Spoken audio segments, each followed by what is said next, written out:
بسم اللہ الرحمن الرحیم۔ السلام علیکم ورحمۃ اللہ وبرکاتہ۔ بسم اللہ الرحمن الرحیم۔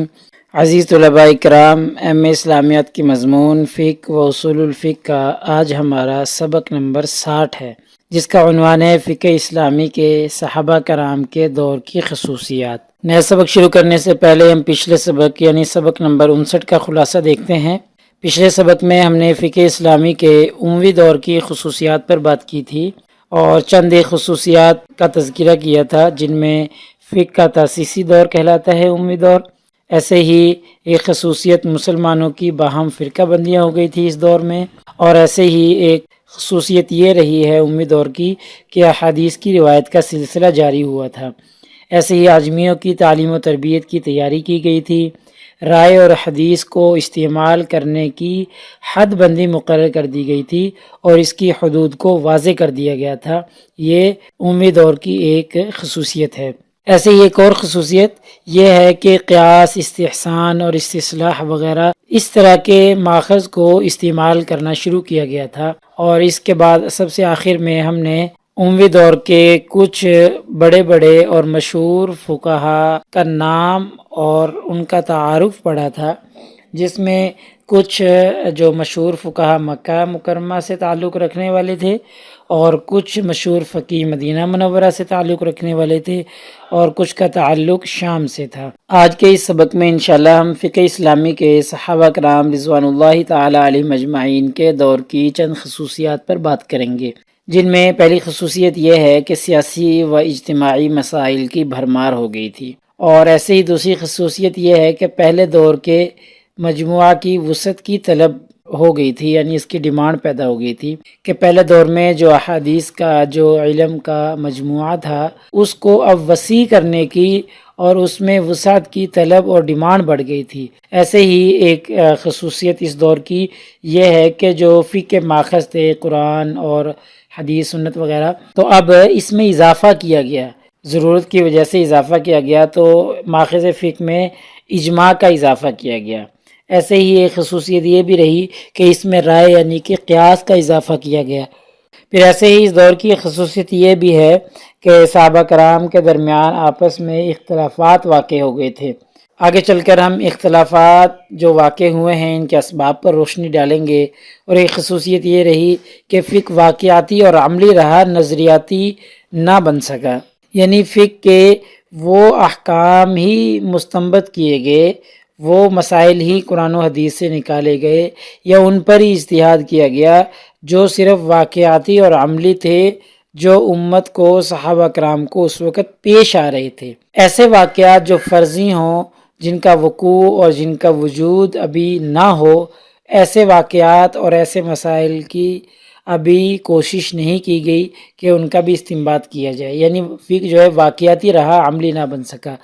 ایسے یہ خصوصیت اس دور کی یہ بھی رہی کہ مسلمان 3 فرقوں میں تقسیم ہو گئے تھے۔ آگے چل کر ہم تفصیلاً اس پر بات کریں گے۔ اب ہم سب سے پہلے بات کرتے ہیں سیاسی و اجتماعی مسائل کی بھرمار پر، کہ صحابہ کرام کے دور میں نبی کریم صلی اللہ علیہ وسلم کے بعد خلافت راشدہ کے دور میں فتوحات کی کثرت ہو گئی، ہر طرف سے فتوحات کا سلسلہ جاری تھا، عرب کے چاروں طرف اسلام تیزی سے پھیل رہا تھا، اور نئی نئی اقوام اور نئے نئے مذاہب کے لوگ، نئے نئے تہذیبوں کے لوگ اسلام قبول کر رہے تھے، جس کی وجہ سے تمدنی زندگی سے بھی مسابقہ پڑنے لگا۔ جیسے حضرت عمر رضی اللہ تعالیٰ عنہ کے دور میں ایران جب فتح ہوا تو ایک متمدن علاقہ سمجھا جاتا تھا، ایک تہذیب یافتہ قوم سمجھی جاتی تھی۔ جب ایسی قوم سے مسابقہ پڑا تو پھر اجتماعی اور سیاسی مسائل کی پیدائش لازمی بات ہے۔ ان کی طرف سے مختلف قسم کے سوالوں کے جوابات دیے جانا، مختلف قسم کی باتیں پوچھنا، مختلف قسم کے مسائل کو حل کرنا، یہ اس طرح کے کام چلتے رہے، اور ان کی وجہ سے ہی سیاسی اور اجتماعی مسائل کی کثرت ہو گئی۔ ایک اور خصوصیت یہ رہی اس دور کی کہ جو پہلا مجموعہ تھا اس کی وسعت کی طلب اور ڈیمانڈ بڑھ گئی، چونکہ نبی کریم صلی اللہ علیہ وسلم کی احادیث جو ہیں وہ محدود ہیں، وہ ان لمیٹڈ نہیں ہیں، غیر محدود نہیں، بلکہ ان کی ایک لمٹ اور ایک حد مقرر ہے، اس سے زیادہ وہ نہیں ہو سکتی۔ لیکن اس کے مخالف میں ٹیکنالوجی نے ترقی کی، صحابہ کرام کے دور میں نئی نئی چیزیں پیدا ہوئی، جدت اختیار کرتی چلی گئیں چیزیں، مختلف اقوام کی طرف سے سوالات آئے ان کے جواب دینے کے لیے، اور مختلف قسم کی ضرورتوں کو پورا کرنے کے لیے یہ پہلے جو مجموعہ احادیث یا جو بھی علم کا مجموعہ موجود تھا اس کی وسعت میں طلب کا اضافہ ہو گیا، یعنی اب ان سے گزارا نہیں ہو سکتا تھا، کوئی ایسی چیز چاہیے تھی جو کہ ان ساری ضروریات کو، لوگوں کے سوالوں کے جواب دینے کو، جدید قسم کے مسائل کے حل کے لیے، لوگوں کی مختلف قسم کی ضروریات کو پورا کرنے کے لیے جو موجود ہو۔ تو ایسی کوئی چیز چاہیے تھی جو حدیث اور قرآن کے علاوہ موجود ہو، جس کے ذریعے موجودہ مسائل کو، موجودہ ضروریات کو پورا کیا جا سکے، تو اس کی طلب میں اضافہ ہو گیا تھا۔ پھر ان ضروریات کو مد نظر رکھتے ہوئے اجماع کا اضافہ کر دیا گیا، اور یہی زمانے کی خصوصیت ہے کہ اس دور میں اجماع کو ایک منظم شکل دے دی گئی۔ اس کی صورت یہ ہوئی کہ صاحب صلاحیت لوگوں پر مشتمل لوگوں کی ایک کمیٹی تشکیل دی گئی، اور ایسے لوگوں کو جو باصلاحیت لوگ تھے اور جن کے اندر فقہ کی صلاحیت موجود تھی ان کو باہر جانے سے بھی روک دیا گیا۔ اس کے بعد جو مسائل قرآن و سنت میں موجود نہ ہوتے تھے تو پھر یہ کمیٹی ان مسائل پر باہمی رائے اور مشورے سے ان مسائل کا حل نکالتی تھی، اور پھر آخر کار ان مسائل کا حل نکالنے کے بعد پھر وہی مشورہ اور وہی رائے جو کمیٹی کی طرف سے دی جاتی تھی قانون کا درجہ حاصل کر کے اس کو نافذ کر دیا جاتا تھا۔ تو اس طریقے سے چونکہ اجماع پہلے موجود نہیں تھا، نبی کریم صلی اللہ علیہ وسلم کے زمانے میں نہیں تھا، لیکن بعد میں اس کی ضرورت پیش آئی، تو صحابہ کرام کے اس دور کی یہ خصوصیت رہی کہ اس میں اجماع نے فقہ کے ایک ماخذ کی حیثیت اختیار کر لی۔ ایسے اس دور کی خصوصیت یہ بھی رہی کہ اس میں رائے کا اضافہ کیا گیا، جیسے ہم نے پیچھے پڑھا ہے کہ ضرورت کی وجہ سے اجماع کا اضافہ کیا گیا، ایسے ہی زمانے میں رائے کا بھی اضافہ کیا گیا، یعنی قیاس کا بھی اضافہ کیا گیا، کیونکہ نئے مسائل کو حل کرنا تھا تو نئے مسائل کے حل کے لیے رائے کا اضافہ کیا گیا کہ جو چیزیں قرآن و حدیث میں نہیں مل سکتی پھر ان میں اپنی رائے قائم کر دی جائے جو دین کے تابع ہو اور شریعت کے مزاج اور شریعت کی روح کے تابع ہو، ایسی رائے کا اضافہ کیا گیا۔ پھر ایسے ہی یہ اپنی طرف سے صحابہ نے نہیں کر دیا بلکہ قرآن و سنت میں اس کی ترغیب دی گئی ہے۔ نبی کریم صلی اللہ علیہ وسلم کی سیرت سے بھی پتہ چلتا ہے، جیسے حضرت معاذ بن جبل رضی اللہ تعالیٰ عنہ والی حدیث ہے، اور ایسے ہی قرآن مجید میں بھی اس کی ترغیب دی گئی ہے، اس لیے صحابہ کرام نے رائے کا اضافہ کر دیا۔ اب ہم بات کرتے ہیں صحابہ کرام کے اختلاف کے بارے میں، کہ اس زمانے کی خصوصیت یہ ہے کہ اس زمانے میں صحابہ کرام کا آپس میں مسائل میں اختلاف بھی ہوا ہے، اور چونکہ رائے کے اوپر مسائل کی بنیاد رکھی گئی تھی کہ وہ مسائل جو قرآن و حدیث میں جن کا حل نہیں ہے، رائے سے ان کا حل نکالا گیا، تو اس طریقے سے ہر صحابی کی اپنی رائے ہوتی تھی، یعنی کسی صحابی سے ایک مسئلہ پوچھا گیا اور اس صحابی نے اپنی رائے سے اس کا جواب دیا، وہی مسئلہ کسی اور صحابی سے، کسی اور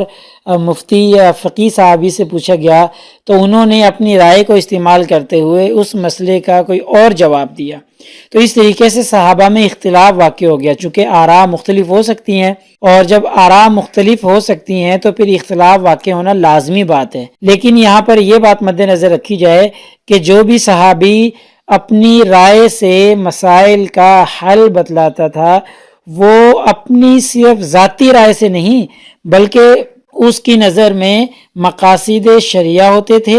یا اور دین کے اصول اور قوانین اور ضوابط ہوتے تھے، یعنی جو اپنی رائے دے رہا ہے اس کی رائے مقاصد شریعت کے تابع ہوگی یا اس کی رائے اصول دین کے تابع ہوگی۔ صرف ایسا نہیں کہ اپنی ذاتی رائے سے مسائل کا حل دے دیا، نہیں، بلکہ مقاصد شرعیہ اور اصول دین کو مد نظر رکھتے ہوئے مسائل کے حل فرمایا کرتے تھے۔ تو اس طریقے سے صحابہ کرام میں اختلاف واقع ہو گیا۔ اب ہم اختلاف کے اسباب پر بات کرنے کی کوشش کرتے ہیں کہ اس کا سبب کیا تھا، کہ صحابہ کرام میں اختلاف کیوں واقع ہوا تھا۔ تو اس کا پہلا سبب یہ ہے کہ قرآن کریم کے سمجھنے میں چونکہ اختلاف ہو گیا تھا، جس کی وجہ سے فتاویٰ میں بھی اختلاف لازمی بات تھی۔ جیسے قرآن حکیم میں ایسے لفظ بھی آئے ہیں جو کلام عرب میں دو معنی میں استعمال ہوتے ہیں، جیسے لفظ قروء ہے، یہ طہور اور حیض دونوں معنی میں استعمال ہوتا ہے، تو اس لیے بعض صحابہ نے اس کا ایک معنی مراد لیا اور بعض صحابہ نے اس کا دوسرا معنی مراد لیا،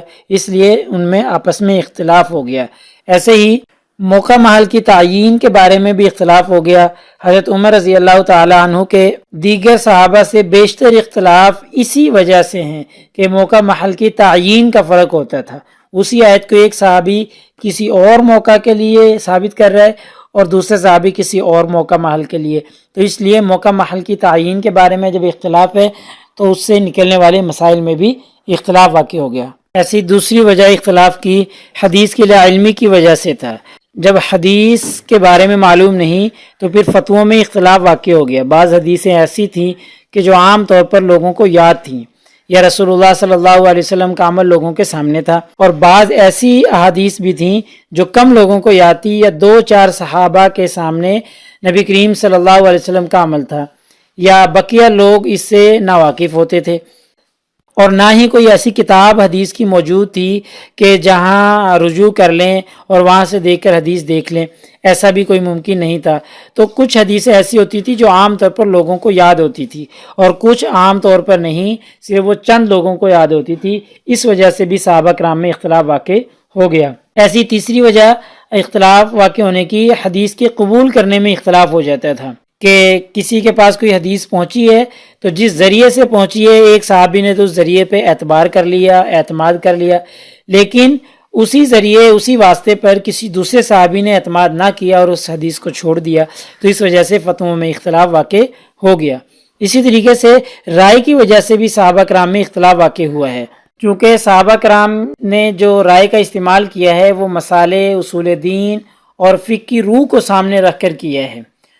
اور اس زمانے میں مسالے، اصول دین اور مقاصد شریعہ وغیرہ کے کوئی خاص اصول بھی مقرر نہ تھے، اور پھر جب کوئی بھی مسئلہ کسی صحابی کے سامنے پیش ہوتا تو پھر وہ اپنی نظر سے اس کی مصلحت کو دیکھتا، اس کے فوائد کو دیکھتا، اس کے نقصانات کو دیکھتا،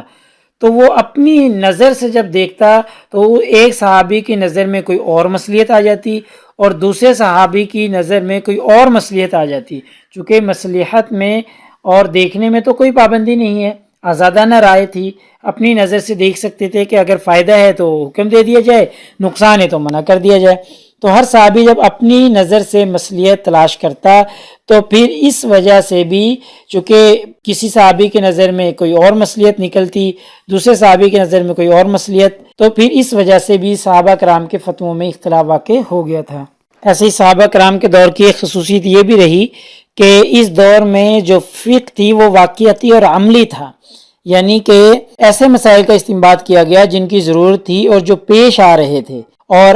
نظریاتی نہ بن سکا۔ کیوں؟ نظریاتی اسے کہتے ہیں کہ جو فرض کر لیا گیا ہو، جس کا بھی وجود نہ ہو، خارج میں وہ موجود نہ ہو، بلکہ وہ فرض کر لیا گیا ہو کہ اگر کبھی ایسا ہو گیا، تو ایسے مسائل کا استنباط صحابہ کے دور میں نہیں کیا گیا تھا، بلکہ صرف عملی اور واقعاتی فکر رہی تھی، نظریاتی اور فرضی فکر نہیں بنی تھی، جو کہ بعد میں جا کے امام حنیفہ رحمہ اللہ کے دور میں جا کے نظریاتی اور فرضی بنی تھی۔ اس دور کی ایک خصوصی بات یہ بھی ہے کہ اس دور میں جو مسلمان جماعت تھی وہ 3 فرقوں میں تقسیم ہو گئی تھی، اور اس کا اثر بھی فقہ پر بہت زیادہ پڑا، جن میں پہلا فرقہ جو مسلمانوں کا تھا وہ جمہور مسلمانوں کا تھا، جنہوں نے حضرت امیر معاویہ رضی اللہ تعالیٰ عنہ اور ان کی خلافت پر اتفاق کر لیا تھا اور مان لیا تھا، اور دوسرا فرقہ شیعہ حضرات کا تھا جو حضرت علی رضی اللہ تعالیٰ عنہ اور اہل بیت سے محبت پر قائم ہوا تھا، کہ وہ یہ کہتے تھے کہ ہم اہل بیت اور حضرت علی سے بہت محبت کرتے ہیں۔ تیسرا فرقہ جو تھا وہ خوارج کا تھا، جو حضرت عثمان، حضرت علی اور حضرت معاویہ رضی اللہ تعالیٰ عنہم تینوں کو ناپسند کرتے تھے۔ تو اس کی وجہ سے بھی فقہ پر جو صحابہ کرام کے دور میں تھی بہت زیادہ اثر پڑا۔ لہٰذا ہمارے آج کے سبق کا خلاصہ یہ ہے کہ ہم نے صحابہ کرام کے دور کی جو فقہی خصوصیات تھیں ان پر بات کی ہے، جن میں سیاسی و اجتماعی مسائل کی بھرمار تھی، پہلے دور کے مجموعہ کی وسعت کی طلب بڑھ گئی تھی، اور اس میں 2 فقہی ماخذ میں اضافہ کیا گیا، اجماع کا اضافہ کیا گیا اور رائے کا اضافہ کیا گیا۔ ایسی صحابہ کرام کے درمیان میں اختلاف واقع ہو گیا تھا، پھر اختلاف کے اسباب ہم نے دیکھے تھے کہ اختلاف کے 4 اسباب تھے، ان پر تفصیلاً بات کی ہے، اور پھر ہم نے پڑھا کہ صحابہ کرام کے دور میں فقہ واقعاتی اور عملی رہا ہے، نظریاتی اور فرضی نہ بن سکا۔ پھر آخر میں ہم نے مسلمان فرقوں کی تقسیم دیکھی ہے کہ مسلمان 3 فرقوں میں تقسیم ہو گئے تھے۔ انشاءاللہ اگلے سبق نمبر 61 میں ہم فقہ اسلامی کے 90ویں دور کی خصوصیات پر بات کریں گے۔ جزاکم اللہ خیر۔ السلام علیکم ورحمۃ اللہ وبرکاتہ۔